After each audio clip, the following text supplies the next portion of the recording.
welcome to the Recovery Daily Podcast. I'm your host, Rachel Abassi. I'm a grateful recovering alcoholic and stroke survivor. It's been a busy day at the Abassi house. I have been cleaning up leaves at the new house all day. I think I started at around 9:30. And I did that. So it was blowing leaves and then vacuuming them until noon. And then we had a plumber come. And then he was gone at like 1:31, something like that. And yeah, I guess 1:30. And then I did some more until 2:30. So that's like 4 hours of doing leaves, and I really enjoyed it. I did. I really enjoyed it. It's like vacuuming your house. Only there's more stuff. And the vacuum, it's like this big heavy duty thing, but you have like a vest that you wear, and that holds most of the weight. And so I just walk around and suck up leaves, and it like churns them up, and then I dump it into a big bag, and then my husband will take it to the yard waste place. So I thoroughly enjoyed it. And now I see a little bit of grass. We have trees all around the house. So I think I'll be doing this like every week for the next month or something like that. But I definitely enjoy going outside and doing yard work. I was really looking forward to being here so that I could do mindless outside stuff like that. I did let Autumn, my Weimaraner, outside while I was blowing some leaves because I wanted her to get comfortable with the blower. She did run, not run. She snuck away to a like by the garage door, and I was like, come on out here. It's fun. Autumn, it's fun." So she finally stood there like near me and watched me blow the leaves. Once she started to understand what I was doing, that I was getting rid of all of those things that she thinks are little animals. If they blow in the wind, a leaf, if it's sitting in the grass, and it starts like moving, she'll stare at it. Like she'll get into like pointer stance and she'll stare at it like it's a little mouse or something like that. And yesterday she was doing that to the point where I had to go up and pick up the leaf because she was like sure that it was some sort of alien that has landed on Earth and it was coming to get her.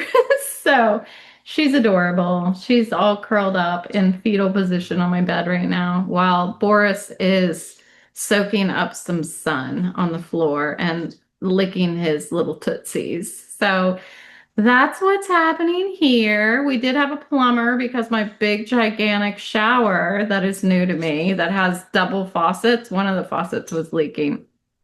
So that's fixed now. So I just took a shower and I'm nice and clean. And here we are. And now the topic I want to talk about today is honesty. So I've been talking a lot over the past week about being in the moment. And this morning I was refocused to honesty. But honesty is really related to being in the moment, right? It's being present and being self-aware enough to understand how I am responding to my surroundings and being honest about it. I thought that honesty, like when I first got into my sobriety program, I felt that honesty was me not lying to people. And so when I had to start going through the steps and list the people that I was resentful towards and all of these things, and then I had to look at my role and look at honesty. I was like, okay, who did I lie to? Who was I not telling the truth to? And so I was like, yeah, I was hiding my alcohol and was really embarrassed by that. And started thinking about, well, I promised that I was going to do this with my mom and my aunt, and that then I didn't follow through, and I started looking at those kinds of just not being present, not showing up, saying I was going to do something and then not doing it.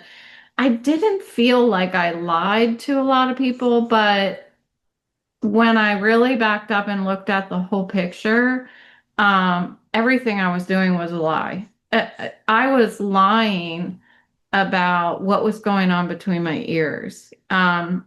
Honesty starts with myself, it's internal.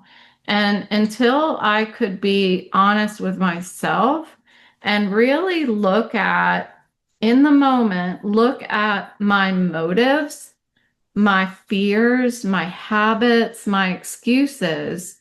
It wasn't until I could start doing that that I started seeing that I wasn't being honest with myself. Well, I can't be honest with anybody if I'm not honest with myself. And so this is part of the emotional and spiritual growth that I have acquired in the program. And it's ongoing. It's always going to be happening. But it starts with being present. It definitely starts with being present, because if I've got, say for example, my husband is talking to me and he's talking to me about something that I'm not interested in. Okay. Well, I love my husband. So I'm gonna look interested. I'm gonna look interested and make a mental note, like, you love this guy. You absolutely love this guy. So show it, and it's just a minor example, but that is a conversation with myself that I need to have happen in all circumstances. Whenever I'm engaged with somebody else, I want to be very aware of how I'm behaving, and that is ignited. My behavior is ignited by what I'm thinking. And I want to always be aware of what I'm thinking. And it can be exhausting. It can be exhausting. Like when I was working, everybody I engaged with, I had to be self-aware, Um, what are they saying to me? What is my motive here? Am I trying to, like, unfortunately, there was a lot of engagement I had at work where I had motives that were different than what they should have been. That doesn't mean that I was being mean to people, or it's just there were times that I thought of, well, in order for me to get a promotion, then this is how I should respond. And that's not what I should have been doing. And um, I became aware of that after working with my boss a lot and talking about, my relationship with him, my relationship with the company, what my behavior is, and stop justifying what I'm doing so that I can make sure that I'm recognized. There's so many examples. Like I could go on and on and on about, I can go on and on and on, but about this internal honesty, about the awareness, about what I'm doing and why I'm doing it. And a lot of times, it requires recognizing patterns and ceasing to justify my behavior, like talking out loud. My boss, I don't talk about him as much as I did when I first started the podcast and had to medically retire, but this guy, I don't know, he was 10 years older, younger than me. I don't know where he learned this stuff, honestly. I don't know where he learned how to be such a good human. Um, to other people at work, it might have been debatable whether he was a good human. He definitely had his priorities, and they were the do the work for the company and all of this stuff, which sometimes was difficult to have relationships when you're putting the company first. But when he was mentoring me as a boss, like he allowed me to get super upset with him while he tried to show me how to name my truth. He allowed me to get so uncomfortable with him and angry with him in order to let that process happen. And I know, like, as an alcoholic, um, that I've got these character defects, but people who aren't alcoholics have character defects. And I don't know if he did that. I'm sure he did with other people, but he really spent a lot of time helping me. I think it was twofold. It was helping me um, understand how to interact with people as um as somebody in leadership, as a people leader, but also he was helping me look at myself and get honest with myself and figure out. He would sit with me and watch me bridge the gap between my denial and acceptance. It's really fascinating, and I'm forever grateful to this guy. And whenever I try to say anything to him about how we don't talk as much anymore, but we do every once in a while. And whenever I try to talk about how much he did for me, he's just like, no, you did it. You did it yourself. You did it yourself. So maybe he needs to get a little honest with himself. I'm kidding. But the role of being present in the moment, I think, is is key to getting honest. I can't look at what I did last week or yesterday.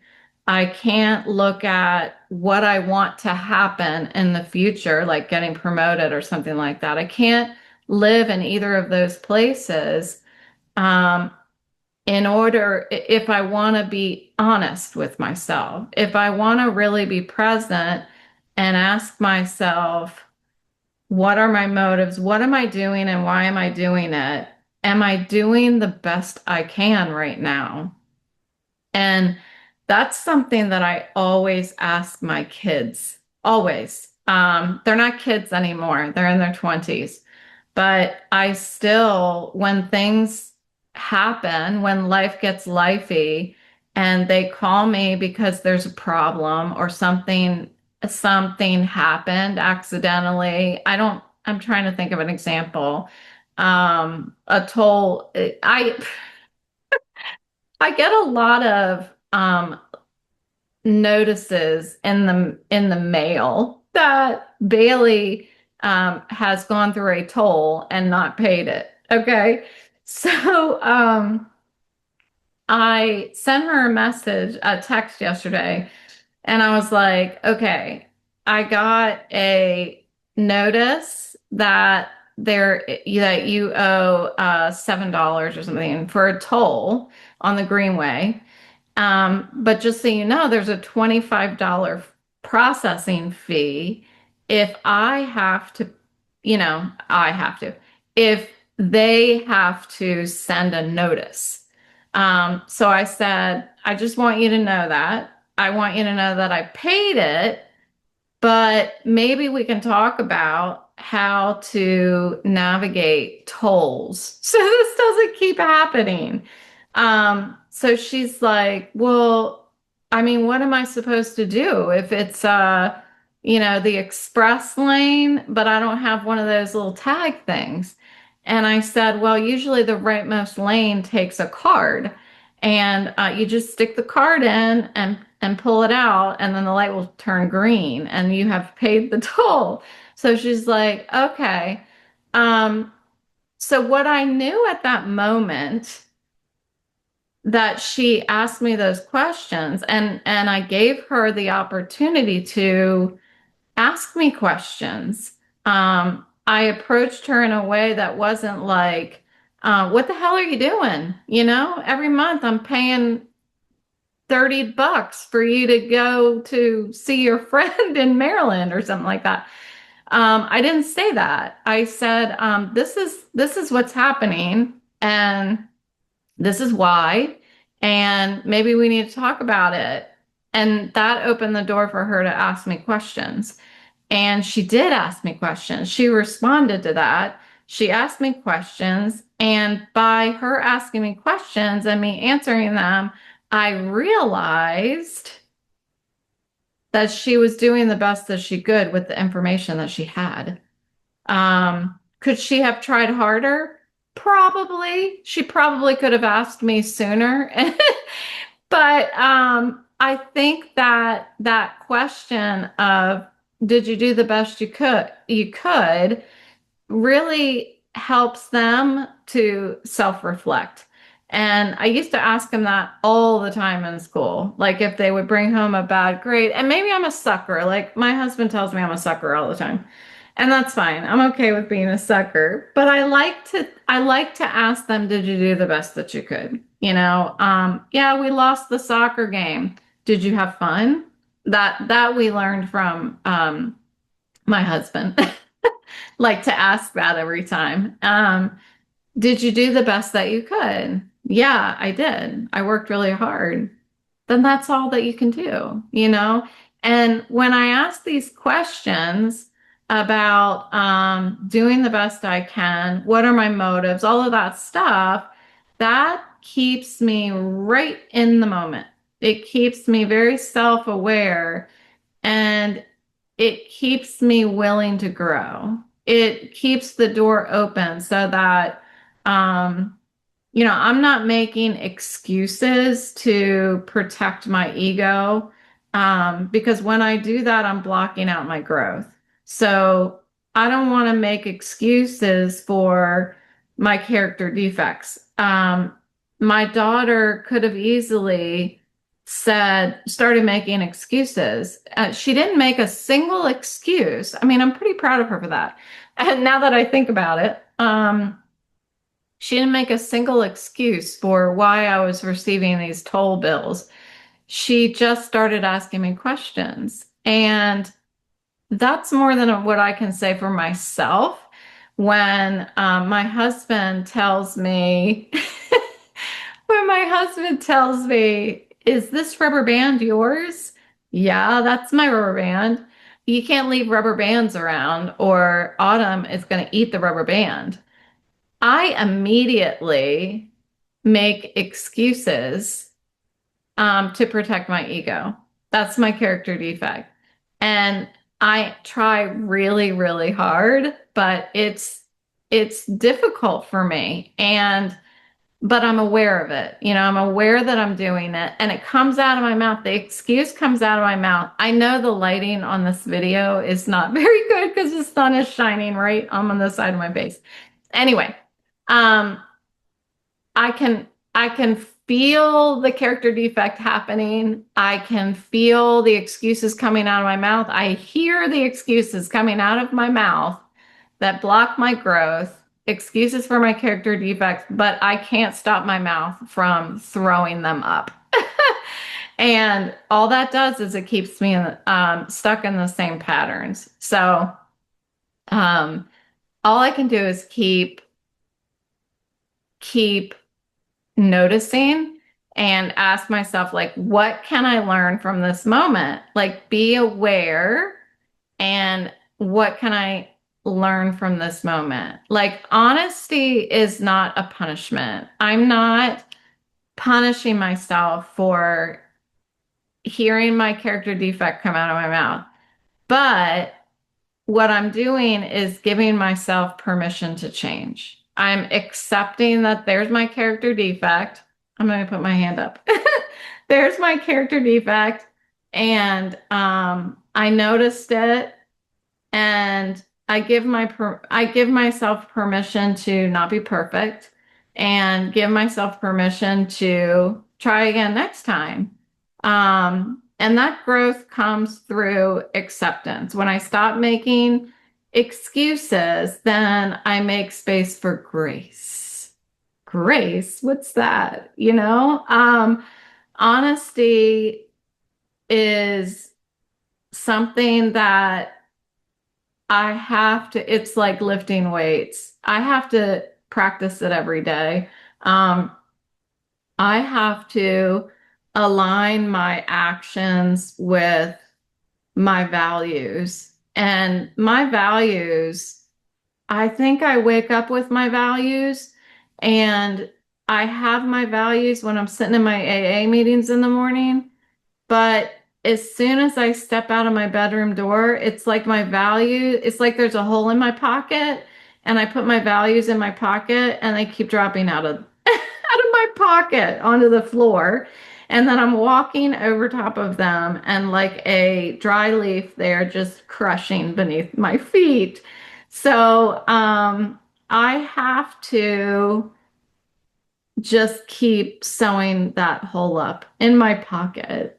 And it's not going to happen if I judge myself. I need to just be aware, and be spiritually awake.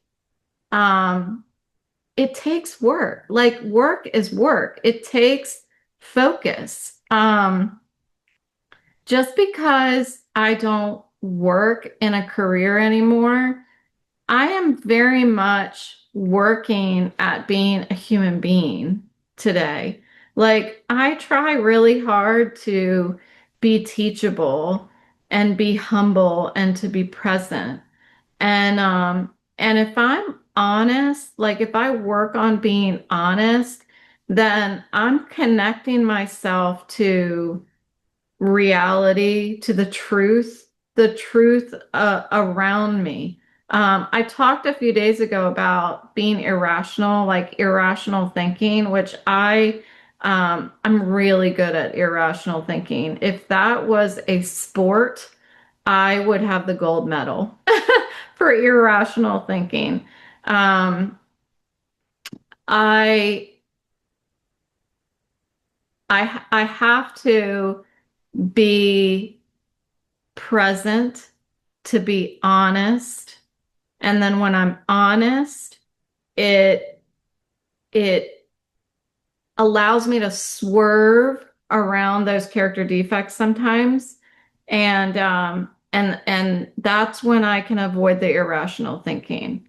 But I have to be honest in the moment while I'm in it. If I'm honest later about what happened, then I have to go back and make an amends. That's what I mean by being honest right now. Be honest in the moment. But sometimes it does take a little bit of reflection. That's why we have step 10. It takes a little reflection to be like, okay, where was I cray cray today? Oh yeah, I had a little bit of a awkward communication with my husband or something like that. I should probably say something to him, about that and make things right. So, yeah, good stuff to reflect on. And speaking of reflection, I'm going to go ahead and stop because I've got the sun just beating down on us. So thank you for joining me today, and I will talk to you tomorrow.